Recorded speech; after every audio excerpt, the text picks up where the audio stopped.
From proving all his doubters wrong to demolishing one of the toughest dudes in the history of combat sports, here's how Anthony Joshua shocked the world. AJ's been one of the hottest names in boxing for years, and when he started off his professional boxing career, he soon proved to be one of the best in the business.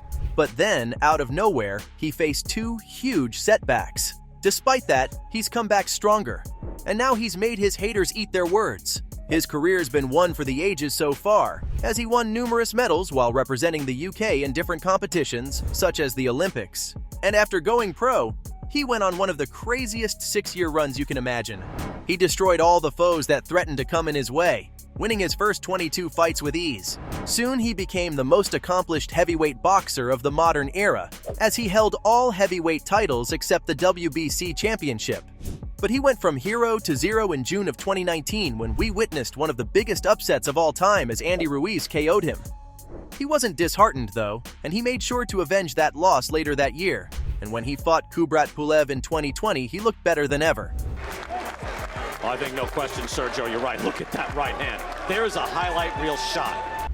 Then, unfortunately for AJ, he entered the worst phase of his career, starting from 2021, when he met Alexander Usyk for the first time. Alexander Usyk! He put on one of the worst performances of his career as he fought scared and got pieced up by the Ukrainian. To make things even worse for him, he couldn't even avenge the loss when both men rematched in 2022. AJ looked just as bad, as if losing two huge fights in a row wasn't terrible enough. He made himself look like a fool because of his post-fight meltdown. Everyone thought AJ's glory days were over and that he'd never be the same again after Usyk destroyed him. The boxing world thought that for quite some time, but now he's back and better than ever. It's been a redemption arc like no other, and whether you love him or hate him, you have to give respect where it's due. After the Alexander fights, Anthony had gone from the beloved OP boxer to some loser who couldn't handle defeat. But he didn't give up. He went back to the drawing board and realized that if he wanted to be champ again, he needed to work for it, and that's exactly what he's done. His redemption arc started in April of 2023, but at the time, people didn't really realize it. Everyone put a ton of pressure on him, saying that his career was finished if he lost, and so this was a massive fight for him. He was up against Jermaine Franklin in the O2 Arena, and we were curious to see how AJ would handle the situation at hand. Even though the Brit won the fight by unanimous decision, people weren't too impressed with him, as they thought he was fighting too scared. The boxing world said that they missed the old Joshua who had that killer instinct rather than the AJ who looked scared to let his fists loose. But at the end of the day, no matter what they said, this fight was huge as it helped bring Joshua back on track and gain some confidence. Then, before we knew it, he was slowly going back to being the killer he once was. He destroyed Robert Helenius in the 7th round when they met in August of 2023. But even then, people weren't too pleased with AJ since Helenius had accepted the fight on short notice and already had a fight that same month. So they wanted Joshua to dispose of him quickly. Either way, AJ was now on a 2-fight win streak. And once he went up against Otto Wallin in December, it was clear as day that Joshua's back.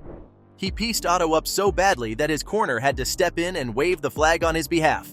Just like that, AJ was on a 3-fight win streak and won back the boxing community. He was back to being the killer, and after Day of Reckoning, everyone was hyped to see what was next for him. Since Wilder lost to Joseph Parker, that made a fight between him and Anthony pointless. Meanwhile, Fury and Usyk were already slated to fight for the titles, so that left AJ without a viable opponent, or so we thought. Out of nowhere, it was announced that Joshua and Francis Ngannou would face off in March 2024, and the boxing world went wild. Francis Ngannou!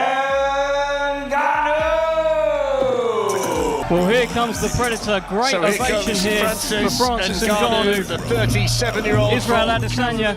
It was a dream match like no other, and Francis was the perfect replacement for Wilder. But since Ngannou looked so good against Tyson Fury, many people still doubted AJ. Just look at what Dan Hardy had to say about the fight when asked for his prediction. Like many others, he was amazed by the Predator's showing against the Gypsy King and claimed that if Francis could knock Fury of all people out, then he'd definitely be able to knock Joshua out. He even said that he thinks AJ's easier to clip than Fury, so he predicted a win for Ngannou because he didn't believe AJ could handle a ferocious opponent like the Cameroonian. In fact, the outlaw doubted whether AJ had the composure to handle a fight as tough as Francis. Others, such as Rashad Evans and even Rampage Jackson, backed the Predator. with Jackson claiming that Ngannou would finish AJ. So many fans also felt like it would be impossible for AJ, who got knocked out by Ruiz, to survive Ngannou's power because the dude hits like a truck. Boy, were they all wrong! It was obvious from the beginning of the fight that Joshua was back to being the killer he once was, and that Ngannou simply wasn't on his level. Many expected a 10-round war or a KO in the later rounds, but what actually happened shocked the world of combat sports.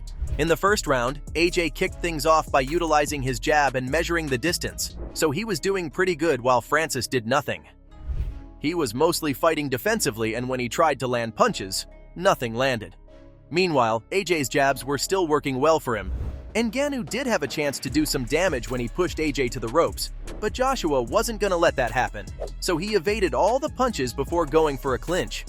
Then we saw AJ piecing up Francis with the jab some more while Ngannou still looked out of sorts. We all thought it was gonna be a basic 10-9 round for AJ, but out of nowhere, we were treated to a vicious knockdown. Joshua whacked Francis with a violent right cross that sent Ngannou of all people down. We were all in disbelief as Ngannou's got one of the greatest chins ever, so very few people expected him to go down, especially so early, but AJ managed to pull it off. Joshua hurt the Cameroonian so bad that he didn't even get up till the 8th count. It was obvious that Ngannou was out of sorts after the knockdown, and from then on, AJ just treated the Predator like he was some bum. Before we could even process the madness of round 1, AJ chose to take things a step further in round 2, as he did the last thing we expected. Francis was obviously eager to be more active, but again, it was all for nothing, as only AJ caught him with some solid shots. The difference in skill level was clear as day because AJ looked like one of the best in the world, while Ngannou didn't look nearly as good as he did in the Fury fight. I mean, the dude was biting on almost all of Anthony's feints, so he looked like he had no business sharing the ring with AJ. Then, once again, with a minute left, Joshua scored a brutal knockdown on the Predator. It was an insane combo from the Brit as he landed a jab to the face, then the body, followed by a powerful overhand right that sent Ngannou to the canvas once again. At this point, everyone who was watching was going wild. Francis had endured far too much damage so early on, and you could tell he knew it was over for him. He was barely able to get up, but since he didn't want to give up just yet, he stood up again, only to be knocked out cold. It was a moment for the ages that no one could believe.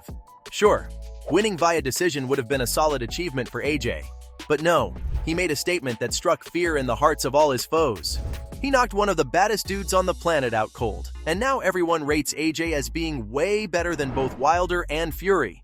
So it wasn't just AJ winning that made us all go wild, it's the fashion he did it in. From start to finish, Joshua looked more confident than ever, even though this was a huge fight for him. Despite that, he thrived under the pressure and did anything and everything he wanted. As Daniel Cormier said, the Brit was out there treating Ngannou like an amateur. So from proving all his doubters wrong to demolishing one of the toughest dudes in the history of combat sports, that was how Anthony Joshua shocked the world.